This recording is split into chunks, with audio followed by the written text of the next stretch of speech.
And here we have the 1 million Israelis who need to be vaccinated for the first time, and we should reach out to them, because in order to stop the epidemic, our first, second, and third mission is to vaccinate them, and that's the main challenge of the government of Israel, I would say.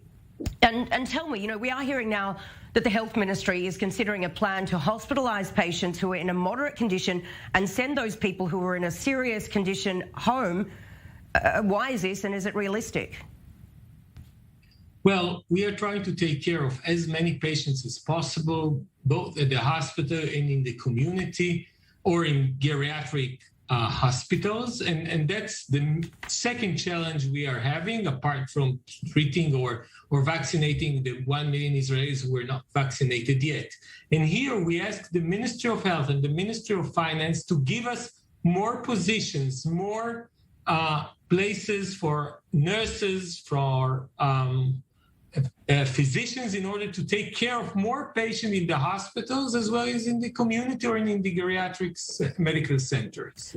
And we are hearing talk that people in the age group of 50 will now be maybe vaccinated with a third dose. Tell me, Professor, can we expect this to then continue to sort of filter down to these younger age groups? Does it really offer that much more protection?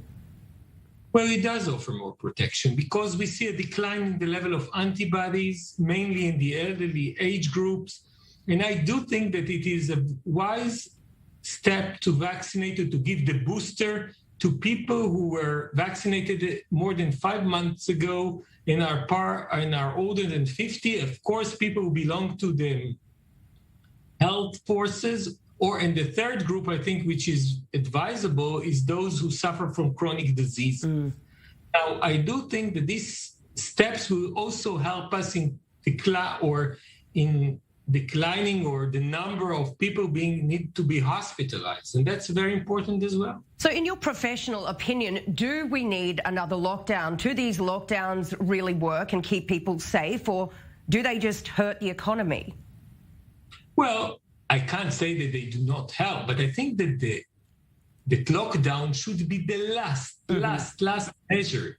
And its effectiveness is very limited, especially at the time, or I would say the state of mind of the Israeli population. And we remember that during the third wave, what really helped was the vaccination. So we have to do the steps. The two major steps is one, vaccinating the people, the first million for the million for the first and second vaccine, and the people above 60 or now I believe above 50 who need a booster because they were vaccinated at the beginning. This is the first major step. The second step is in increasing the number of health personnel, so making the hospitals stronger so we can accept more and more patients and support the Israeli economy.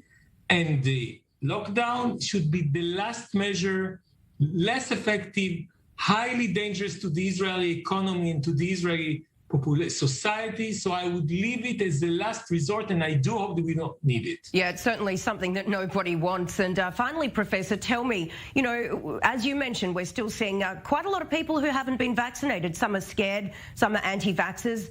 How would you try and convince these people to go and roll up their sleeve? First, we have to speak to each one of them the way needed. I mean, if they belong to the Russian community, we should have opinion leaders among the Russian community who speak with them. Those Arabs, the games applies to the Arab. We should have a special unit designed to explain and to tell each one as part of his own community.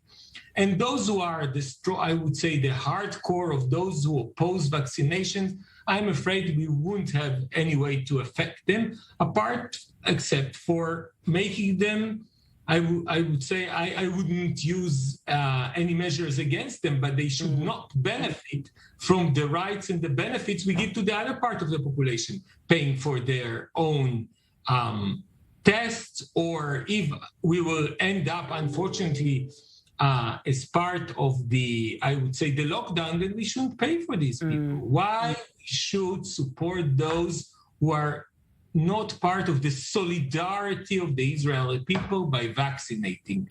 I think this is crucial to tell people who are not part of the joint effort, okay, it's your right, we will not run after you in the streets with the vaccines, but you will not enjoy the other benefit we give the population and those people who are part of the national effort to stop the corona epidemic. Well, Professor Afek, it's been absolutely wonderful having you on, and have a lovely evening. Thank you. Thank you very much. And Pleasure. I thank you for supporting the national effort to stop this epidemic by vaccination and by supporting the health staff. Thank you so much, Professor.